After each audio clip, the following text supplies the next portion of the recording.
Bab 2. Kepastian pengampunan dan keselamatan. Pendahuluan 20 menit. A. Permainan. Sebutkan 3 hal tentang diri saudara, 2 hal yang benar dan 1 hal yang salah. Kemudian masing-masing anggota menebak yang salah. Jika benar akan mendapatkan nilai 2, jika salah akan mendapatkan nilai 1. Apabila jumlah peserta banyak, masing-masing orang hanya boleh menebak 2-3 orang saja. Pemenangnya adalah seorang yang memperoleh nilai terbanyak. B. Ceritakan siapa saudara, cita-cita, pengalaman yang menyakitkan, keluarga, dan lain-lain secara bergilir 2-3 orang. C. Lakukan tugas saling menguji ayat hafalan 1.1. Lihat halaman 46. B. Kepastian pengampunan. Ibarat seorang anak yang masih kecil, demikianlah kita yang baru menerima Tuhan Yesus sebagai juru selamat.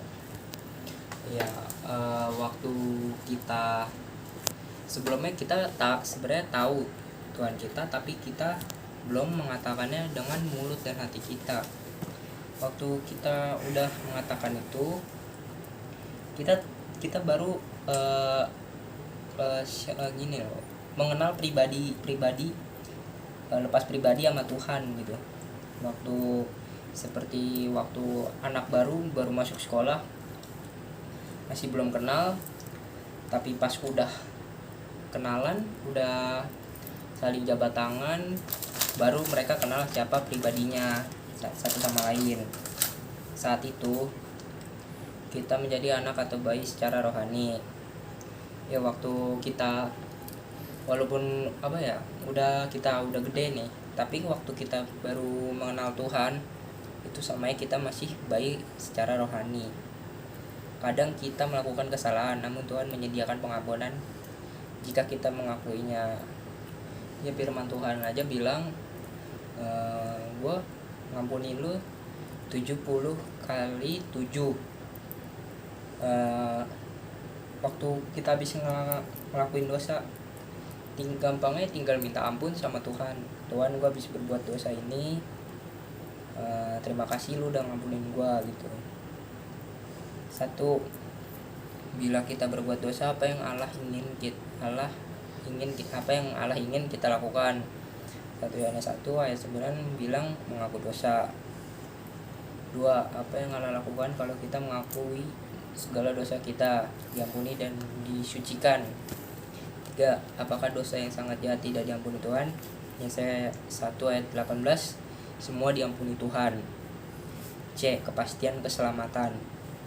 Pergumulan yang sering terjadi bagi orang percaya adalah apakah dia benar-benar masuk surga atau tidak. Nah, ini balik ke bab 1.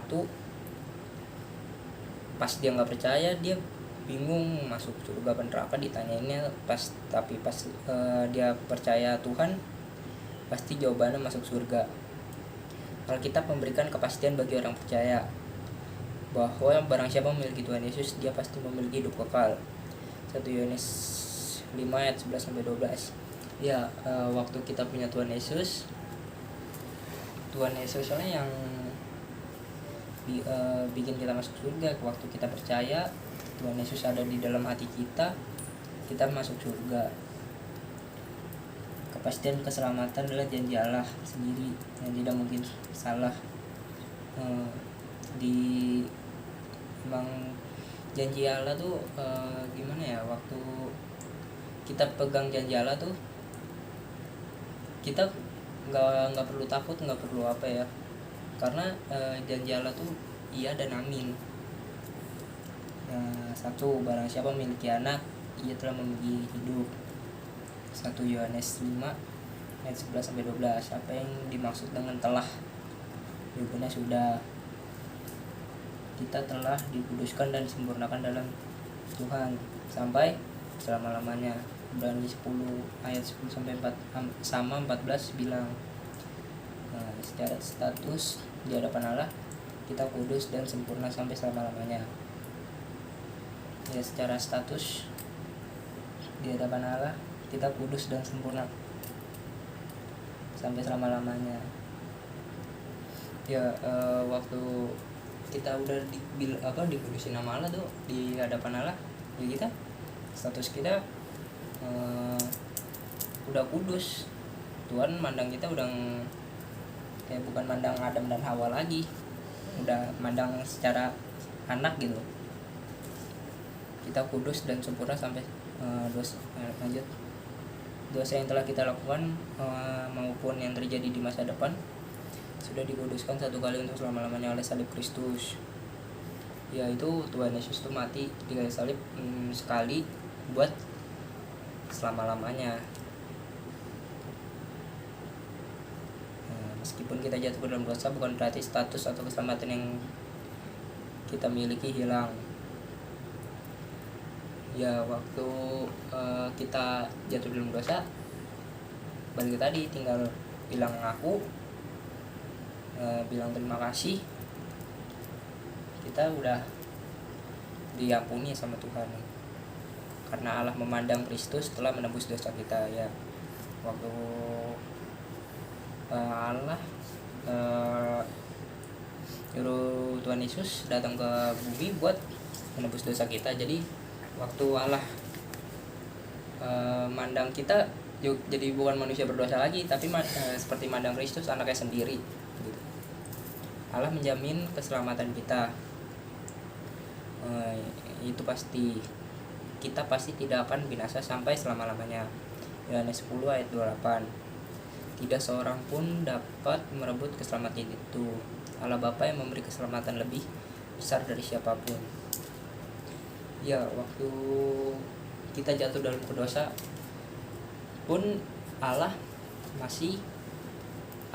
pun nyuruh anaknya turun ke bumi buat nyelamatin kita. Waktu malaikat jatuh dalam dosa, nggak ada tuh namanya bahkan malaikat lain pun nggak disuruh Tuhan gitu buat nyelamatin malaikat yang satu itu. Tapi kalau waktu kita manusia jatuh dalam dosa, Allah pun menyuruh anaknya sendiri gitu, anak yang tunggal. Perasaan atau hati suka menuduh kita, maka jangan berpegang pada perasaan, karena perasaan hati atau suka menuduh kita, maka jangan berpegang pada perasaannya itu. Kita ya, waktu kita udah percaya, kita percaya sama Tuhan yang nama perasaan, karena Allah lebih besar dari perasaan kita. 1 Yohanes 3 ayat 20. Berpeganglah pada janjinya. Ya, berpegang pada janji Tuhan yang itu pasti terjadi hidup kita. Penerapan 15 menit. Apakah saudara yakin sudah diselamatkan? Ya, sudah. Mengapa? Roma 10 ayat 9-10. Waktu kita udah ngucapin lewat mulut, terus percaya lewat hati, kita udah diselamatin. Hafalkan ayat hafalan 1.2 halaman 46. Itu Yohanes 1 ayat 12. Berdoa dan mengucap syukur kepada Tuhan karena saudara memiliki keyakinan serta kepastian telah diampuni dan diselamatkan. Nyatakan juga kasih dan kerinduan saudara kepada Tuhan dengan syukur. Catatan untuk pertemuan selanjutnya. Ayat hafalan akan diuji sebelum pertemuan. Tentukan partner saudara, rohani saudara. Rencanakan kemajuan rohani mingguan pribadi. Untuk minggu ke depan, isi form dalam lampiran halaman 44 bersama dengan partner rohani. Selanjutnya, selama 1 minggu sekurangnya 1 kali menelepon partner rohani untuk menanyakan keadaan dan perkembangan rohani. Referensi kita telah dimateraikan oleh Roh Kudus. Efesus 1 ayat 13-14. Semuanya itu dituliskan supaya kita yang percaya tahu bahwa kita sudah memiliki hidup yang kekal. 1 Yohanes 5 ayat 13-15. Udah.